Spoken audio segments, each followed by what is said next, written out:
咱来看天文机关，这是今仔日有超级纳月 Blue Supermoon， 因为今仔日是旧历的7月16月亮上圆，嘛是今年上大上光的满月。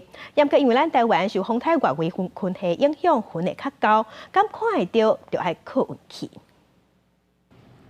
2023年上大上光的满月，就要伫8月31升起来。这是8月份第2摆满月，风叫做是纳月。这2摆满月拢是第9月9，距离伫36万公里以内的超级月亮。有相当身份的超级纳月是真罕的看。1951年到2050年这100年之间，敢若出现过4摆，这摆佫出现引起天文迷众的关注。The moon's orbit around the Earth is not perfectly circular; it's an ellipse. So sometimes the moon will be slightly closer to the Earth than other points.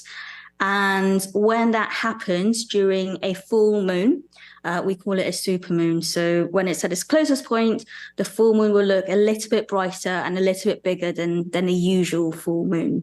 台北市立天文馆指出讲，8月31日满月，地月的距离敢若357340公里，是今年上大的满月，比今年2月初6上细满月。看到的面积是增加29%，因为月亮拄升起来的时阵，伫地面景物的对照之下，看起来佫较大粒。31尾暗暝去看上好。31号的傍晚大概6点39分，这个月亮刚从地平线上开始升起的时候呢，那就是它跟地面的附近的景物相互的搭配，就会有那个视觉上放大的效果。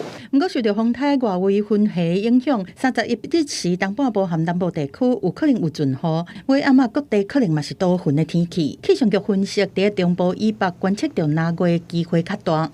记者综合报道。